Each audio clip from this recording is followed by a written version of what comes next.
Welcome back to 22 News in Focus. Today we're talking about a number of timely health-related issues. We've talked about fighting heart disease, cancer, and protecting your skin. In a little bit, we'll talk about a report that has some people questioning when they should be getting mammograms. Before we get to that, we all know this can be a stressful time of year when you couple the lack of sun and high heating bills. Stress is something we all come across at some point in our lives. And here to talk to us about the proper way of handling stress, we have Liz Brampton, a clinical social worker and supervisor. Thank you so much for joining us. I appreciate it. Thank you for having me. We're all stressed. How do we get rid of it? No. Is there a real problem? You know, is stress something that's rising? Is this becoming an epidemic as we work more? And you know, you must. The first thing I'll say about it is there's stress, anxiety, panic attacks. All these things I think people lump together. I think it's a very real thing. Stress can be caused by stuff that happens outside in your world, troublesome things that happen. And people that experience real anxiety, it can just stem up from inside. Most people know about it. They can't talk, their hands get sweaty, they feel terrible. So it's a real thing. And is there any type of stress that's good for you? Is there any part of stress that's actually healthy, or is it just too much stress? Any stress is too much? Yeah, cool question.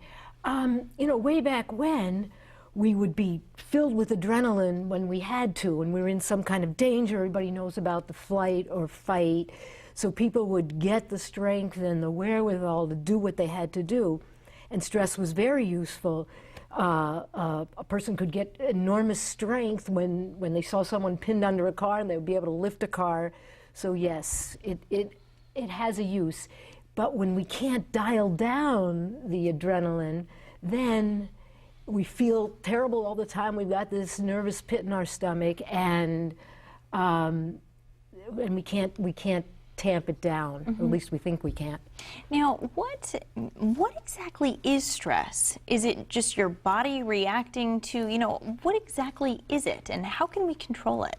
Wow. If I knew the answer to that, I would be... You know, it's just interesting because some people are just so overcome with stress that it's absolutely debilitating, you know, and it prevents them from being able to go on with their daily lives. Other people may have stressful jobs, but it doesn't keep them from going, you know, and so I just wonder what exactly it is and why some people react to it differently. Well, stress and all kinds of mental health problems are on a continuum, and it can be mild and it can be severe. I think it is. I mean, our heads are connected to our bodies. When we're churning too much, like let's say you're very, very worried about something and your stomach produces a lot of acid and it burns a hole in your stomach, you have an ulcer.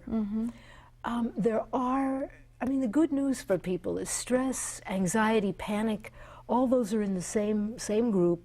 They really are curable. And the whole idea about the cure is bossing it back.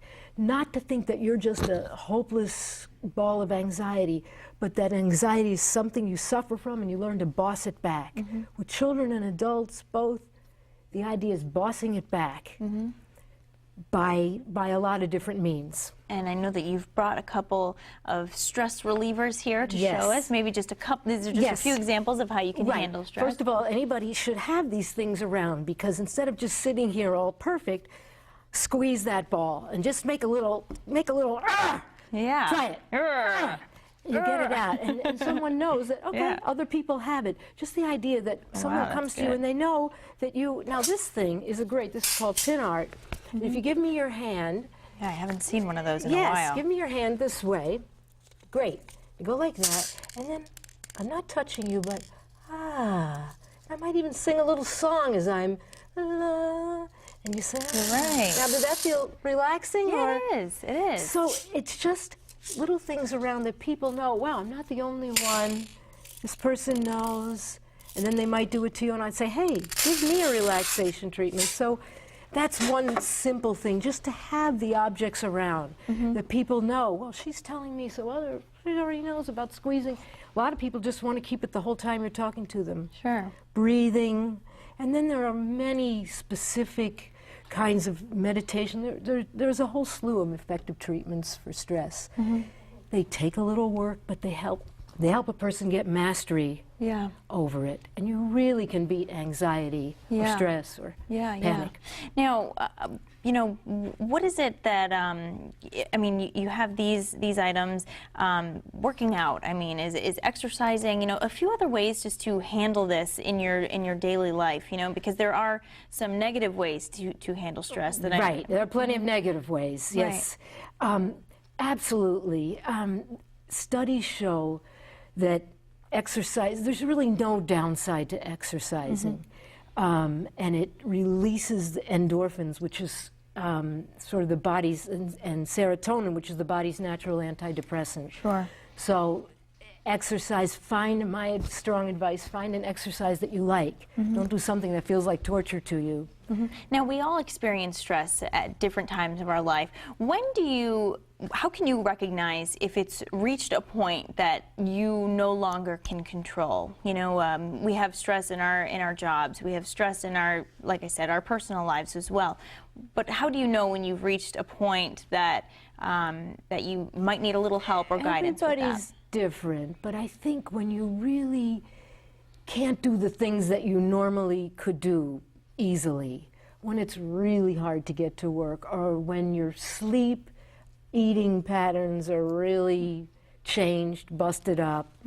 If you're not sleeping well, everything gets affected. If you're overeating or undereating or binge eating. So I think at those times when it really interferes with your daily functioning, of course, if you're over drinking, over smoking, anything like that, then it's time for help. And these are signs that you should be looking for in your loved ones as well. If if you're seeing changes. Oh, you definitely. Yes, I almost misunderstood. Sure, if someone you're living with, or child or parent is, and then the whole art of getting someone to get help is tricky. Because people say, no, not me. I'm fine.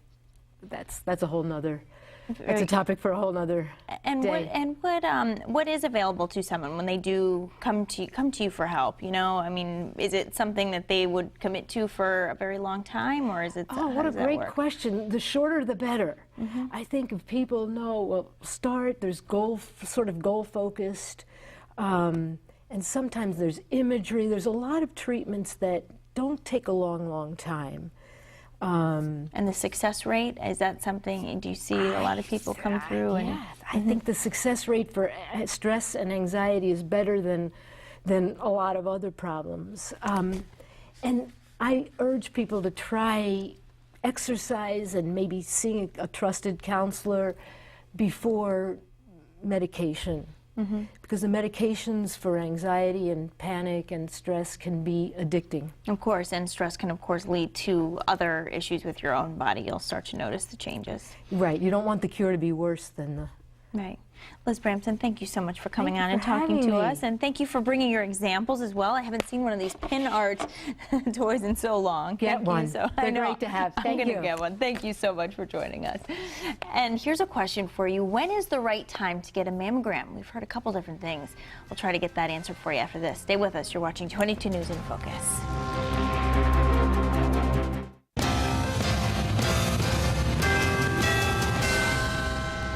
You're watching 22 News in Focus. Today we've been talking about health issues that have gotten people talking this year. One in particular, a report that calls into question when women should get mammograms. Joining us to talk about this, we have Dr. Brad Gray from Holyoke Medical Center. Doctor, thank you so much for joining us. I appreciate it. Thank you. It's a pleasure to be here. Thank you. You know, with health studies, I feel that we hear something contradictory all the time. And mammograms are, something that many people rely on, especially if breast cancer runs in their family. So this report, of course, has many people questioning what they should believe. Mammograms are very expensive, so if we're wasting money on that, of course that's something we want to know. So what are your thoughts, first of all, on the study? Just briefly, this was a Canadian study. About 90,000 people were followed. Some people who had mammograms, others who did not, and they found that the death rate in those who had breast cancer were virtually the same. And so it kind of calls into question if mammograms are even necessary in life. So what do you think about that report, first of all? Well, first of all, you need to look at all of the evidence that's out there. And when one report comes along, you need to put it into context in terms of, and how much does it weigh compared to the other studies that have been done in the past. Now, this particular study was done 25 years ago. It was split, as you said, 90,000 women into two groups, half of them essentially getting mammograms for 5 years, and the others were followed clinically. The study was done really comparing apples and oranges when I think with what we're doing now compared to the 25 years ago. There was different technology done then. The positioning of the women in the machines was different. The sensitivity of the mammograms may have been and probably was different compared to what we're doing now. The standard recommendations these days are that women get screened starting around the age of 40 years. And there's some variations in the recommendations from the major health groups, and we can go through those. But we're following women starting at the age of 40 for essentially the rest of their lives with no set age cutoff. So do you think that mammograms directly correlate with people with saving lives? Do you think mammograms save lives? I do. You do? I do. This was, as I said, this was one study. There's 8 other randomized studies that have been looked at with meta-analysis, and that total number of women in those studies are about 600,000. And all of those studies support the fact, or support the idea that mammograms are beneficial and they do decrease mortality and save women's lives. Okay. Yes. Do you have concerns about, because there are doctors, in fact we've spoken with some on our newscast, I invited them to come on the program today, but they were unavailable to do so. Do you have concerns about doctors who believe mammograms are not necessary? Do you have concerns about how this may impact our daily routines, or do you think that the report won't have that type of impact? I don't think this particular report that just came out is going to influence or change the standard recommendations of the way that we're practicing medicine now and the recommendations for women to get mammograms. Okay, so what are the recommendations? Who should be getting mammograms when? Is it everyone at age 40, or some people earlier? What are your thoughts? There are 4 major health organizations that have recommended, have recommendations, one of them being the American Cancer Society. They recommend starting annual screening at the age of 40. One of the other 4 major ones also recommends the same thing. The third major group recommends every 1 to 2 years starting at the age of 40. And the fourth one recommends for women between 40 and 49 to talk to your health care provider and individualize it, but then after 50, everybody should get screened starting at that point.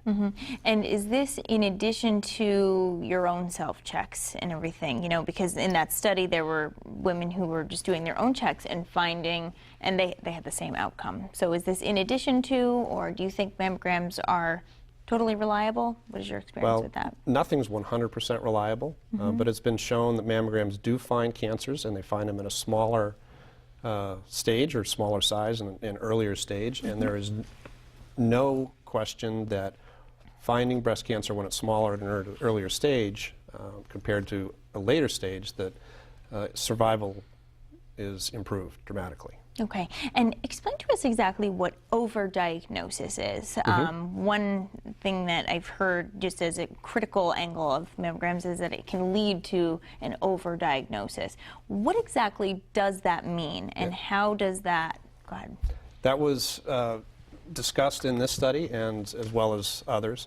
It refers to finding a cancer and doing something about it, where if you hadn't found it and hadn't done anything about it, it may not have affected someone's life or become clinically relevant during someone's lifespan. So if you find a cancer and treat it, you're putting someone through surgery and additional treatment that theoretically may not have been necessary for that individual person. The problem is we have no way of identifying specifically which women are going to be affected and which women would not. I think the vast majority of women, if left untreated, it does become an issue. There is certainly going to be a certain smaller percentage of women that develop pre-invasive or invasive cancer that, if left untouched, would not become clinically apparent. But we have no way of knowing for sure which women.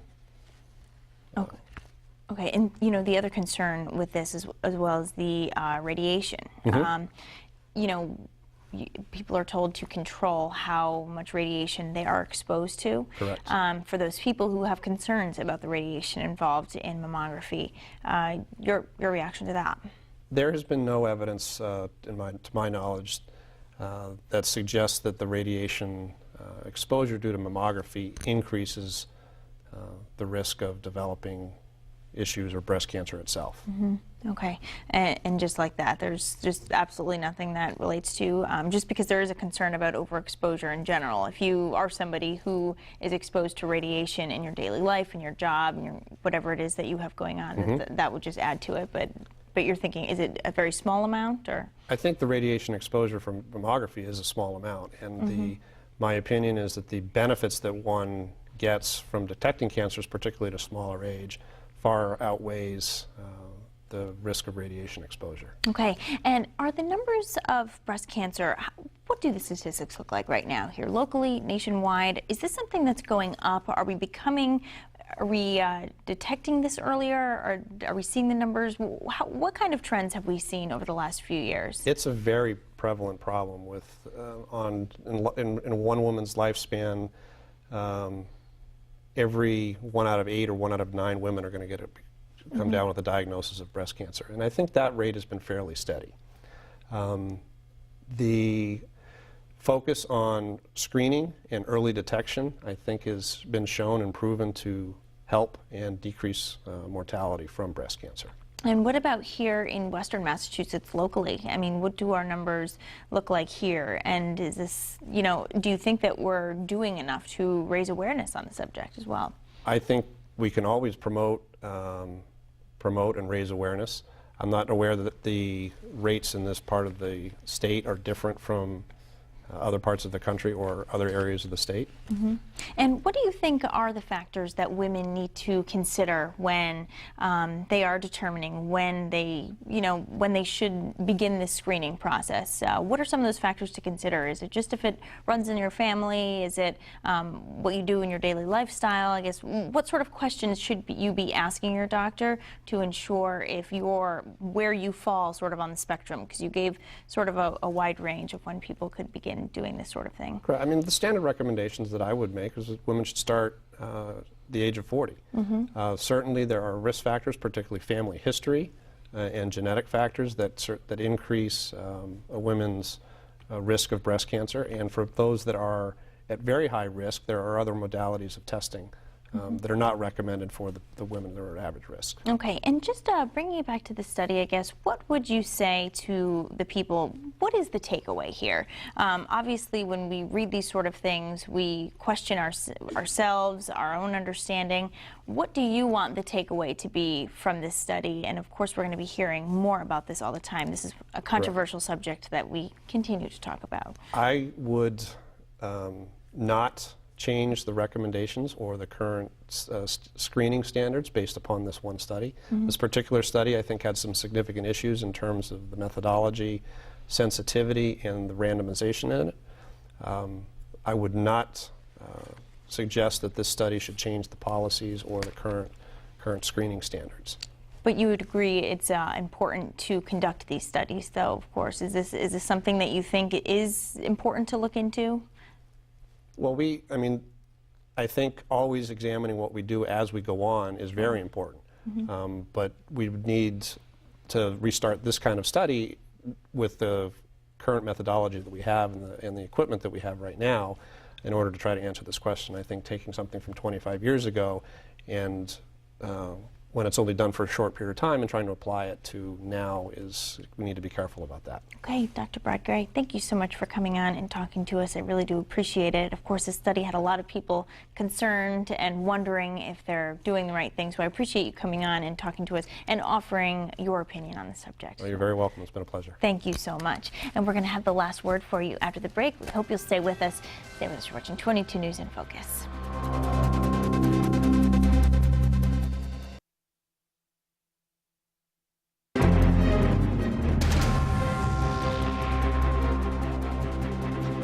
You're watching 22 News in Focus. We've just spent the last hour talking about issues that have made news recently and may have left you with questions. We hope you got some answers today. We talked about the mammogram controversy. We also talked about cancer treatment that one doctor experienced firsthand himself.